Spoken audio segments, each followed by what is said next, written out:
Hello everybody, नमस्कार and welcome to the channel. इस video के अंदर हम लोग क्या पढ़ रहे हैं बताओ? Adrenal sex hormones. Adrenal sex hormone, देखो एड्रिनल सेक्स हार्मोन्स जो हैं मेनली कौन सी लेयर सिक्रीट करती है एड्रिनल कॉर्टेक्स की? जोना रेटिक्युलरिस, और कुछ अमाउंट में जोना फेसिक्युलेटा भी सिक्रीट करती है। ठीक है, सो हम बोल रहे हैं कि जो ये एड्रिनल कॉर्टेक्स है it secrete mainly the male sex hormone. ये बात याद रखना, adrenal cortex mainly male sex hormone release करती है जिनको हम कहते हैं एंड्रोजन्स। एंड्रोजन्स, बट ऐसा नहीं कि सिर्फ मेल करती है, मेनली कहा मैंने कहा mainly sex hormones, male sex hormones. Small quantity of oestrogen और progesterone are also secreted by adrenal cortex. ठीक है, नाउ सी फिगर 70.8 में आपको दिखाई देगा synthesis of adrenal sex hormone. देखो कोलेस्ट्रॉल से फिर बना प्रोग्रेनुलोन, यहाँ पे कोलेस्ट्रॉल डेस्मोलेज, फाइनली देखो क्या बन रहा है यहाँ पे एंड्रोस्टेनेडायोन, टेस्टोस्टेरोन बन रहा है, एस्ट्रोजन भी बन रहा है। ठीक है, so like testosterone which is androgen है ना, तो एस्ट्रोजन और progesterone are also synthesise in small quantities. ठीक है, ओके। सेक्स हार्मोन जो मतलब जो एंड्रोजन्स है हमारे पास, जो androgen which are secreted by the adrenal cortex, ये हमारे पास तीन टाइप के हैं। एक तो डिहाइड्रो एपेंड्रोस्टेरोन, क्या डिहाइड्रो एपीएंड्रोस्टेरोन, और एक एंड्रोस्टेनेडायोन और एक टेस्टोस्टेरोन। भाई इनके नाम नहीं याद होते।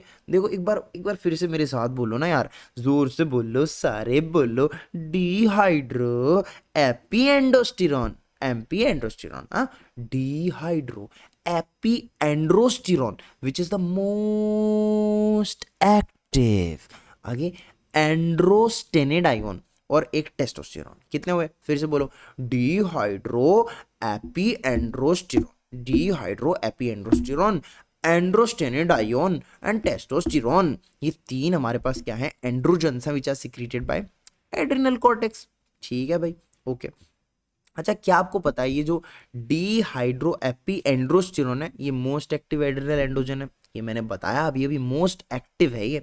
ठीक है, अच्छा अगर हम एक जनरल व्यू से बात करें, जनरल पर्सपेक्टिव से, सो जो एंड्रोजन्स जो होते हैं ना पर्टिकुलरली, ये मैस्कुलिन फीचर्स के लिए रिस्पॉन्सिबल होते हैं। They are responsible for the masculine features of the body, but in normal condition adrenal androgen have insignificant physiological effect because of the low amount of secretion both in male and female। समझ गए? Androgens का जो role है ये masculine feature develop करना है, लेकिन अगर हम बॉडी के फिजियोलॉजिकल इफेक्ट में, मेटाबॉलिज्म में इसमें देखें तो इसका रोल ज्यादा सिग्निफिकेंट नहीं है, इनसिग्निफिकेंट फिजियोलॉजिकल इफेक्ट है ना, क्योंकि ये एंड्रोजन बहुत कम अमाउंट में सिक्रीट होते हैं, मेल और फीमेल दोनों में। ठीक है, now in case of congenital hyperplasia, what is congenital? मतलब जन्मजात है, हाइपरप्लेसिया, हाइपर मतलब ज्यादा, प्लेसिया मतलब इंक्रीज हो गया है सेल के नंबर में, है ना, या फिर कोई ट्यूमर वगैरह हो गया, तो in case of adrenal, in case of congenital hyperplasia of what? Adrenal cortex और tumour of zona reticularis, androgen excess quantity में सिक्रीट होने लगते हैं, एक्सेस क्वांटिटी में एंड्रोजन सिक्रीट होने लगते हैं। नाउ मेल्स में तो कोई ज़्यादा स्पेशल इफेक्ट होता नहीं है क्योंकि मेल्स में ऑलरेडी एंड्रोजन है, तो ठीक है भाई, मेल्स के अंदर मतलब मेल्स में एंड्रोजन टेस्टिस से भी प्रोड्यूस होते हैं तो कोई दिक्कत नहीं है। बट फीमेल्स में क्या होते हैं, ये एंड्रोजन इतने ज़्यादा होने की वजह से मैस्कुलिन फीचर्स जो है वो शो करने लगते हैं, मैस्कुलिन फीचर्स आने लगते हैं फीमेल्स के अंदर। तो आपको पता है some of the androgen are also converted into testosterone, so testosterone is responsible for the androgenic activity of adrenogenital syndrome और कॉन्जेनाइटल एड्रिनल हाइपरप्लेसिया। मतलब कहने का मतलब आप समझे मेरी बात को, कि यहाँ पर मेल में तो कोई इफेक्ट नहीं होता लेकिन फीमेल के अंदर मैस्कुलिन कैरेक्टर्स आने लगते हैं और बहुत सारा एंड्रोजन जो है वो टेस्टोस्टेरोन में कन्वर्ट हो जाता है, और टेस्टोस्टेरोन ऑब्वियसली बात है एक मेल हार्मोन है तो मेल कैरेक्टर्स लेके आएगा। तो जो ये एंड्रोजेनिक एक्टिविटी है ना, ये किसमें? एड्रीनोजेनाइटल सिंड्रोम में या फिर कॉन्जेनाइटल एड्रिनल हाइपरप्लेसिया में। सो इसके लिए कौन रेस्पॉन्सिबल होता है? टेस्टोस्टेरोन रेस्पॉन्सिबल होता है, क्योंकि फीमेल्स में ये एंड्रोजन से टेस्टोस्टेरोन बन जाता है। Testosterone is also androgen, right, you know. अब बात करते हैं एक्सोजीनस स्टेरॉइड्स की। So what are these exogenous steroid? देखो, corticosteroids are used as drugs since long, मतलब बहुत टाइम से कॉर्टिकोस्टेरॉइड्स को ड्रग्स के रूप में यूज किया जाता है।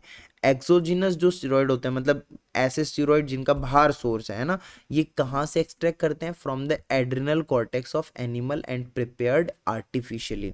ठीक है, so exogenous steroid, what are exogenous steroids? These are the like artificially made steroid which are extracted from adrenal cortex of animals. ठीक है, और इनको फिर आर्टिफिशियली क्या करते हैं? प्रिपेयर करते हैं, मॉडिफाई करते हैं, है ना। कॉमर्शियली जो हमारे पास सिंथेटिक ड्रग्स अवेलेबल हैं जिनका कॉर्टिकोस्टेरॉइड इफेक्ट है, वो वाइडली यूज होते हैं, and these drugs are either use as replacement of natural hormone. मतलब कहने की बात ये है सीधी सी कि जो हमारे पास आर्टिफिशियली प्रिपेयर्ड जो सिंथेटिक ड्रग्स हैं जिनका कॉर्टिकोस्टेरॉइड हार्मोन जैसा इफेक्ट होता है, तो उनको हम लोग, अगर किसी में हार्मोन रिलीज नहीं हो रहे हैं प्रॉपर, है ना, तो हम लोग इनको इन ड्रग्स को as a replacement of natural hormone भी यूज कर सकते हैं, जिसको हम कहते हैं रिप्लेसमेंट थेरेपी, जिसको हम कहते हैं रिप्लेसमेंट थेरेपी। जिनमें, और ये किन पेशेंट में यूज की जाती है? जैसे जिनमें एडिसन्स डिजीज होता है, और to treat like a variety of other condition such as arthritis, allergic condition, asthma, skin disorder. तो इनमें क्या हम लोग सिंथेटिक ड्रग काम में लेते हैं जिनका जिनका कॉर्टिकोस्टेरॉइड इफेक्ट जो होता है सेम होता है, लाइक उन सिंथेटिक ड्रग्स का सेम इफेक्ट होता है as that of like the natural hormones. तो it is called replacement therapy. Okay, अब ये सिंथेटिक स्टेरॉइड्स कौन से हैं? कॉमनली यूज कौन से हैं? Cortisone and hydrocortisone, and then we know prednisolone, then fludrocortisone, and then dexamethasone। तो ये तो आपने सुना होगा डेक्सामेथासोन, ये बड़ा कॉमन होता है, इसका ग्लूकोकॉर्टिकोइड इफेक्ट होता है। ठीक है, तो cortisone and hydrocortisone which are use for replacement therapy have both glucocorticoid and mineral effect. ठीक है, और प्रेडनिसोलोन में क्या होता है? इसमें have more glucocorticoid activity, and fludrocortisone के अंदर क्या, इसको 9 फ्लूरोकॉर्टिसोल भी बोलते हैं, ये नाम याद रखना, 9 फ्लूरोकॉर्टिसोल बोलते हैं। इसका मिनरलोकॉर्टिकोइड, जैसे नाम में आ रहा है ना, लाइक फ्लोरो यानी फ्लोरीन, मिनरल, तो इसकी मिनरलोकॉर्टिकोइड एक्टिविटी ज़्यादा है ना। It is most potent mineralocorticoid effect, it has most potent mineralocorticoid effect. And then dexamethasone, इसमें क्या होता है? ये ग्लूकोकॉर्टिकोइड इफेक्ट शो करता है। तो देखो रिवाइज कर लेते हैं एक बार, कॉर्टिसोन एंड हाइड्रोकॉर्टिसोन, इनके इसके क्या होते हैं? दोनों, बोथ इफेक्ट होते हैं, glucocorticoid and mineralocorticoid, both the effect of cortisone and hydrocortisone.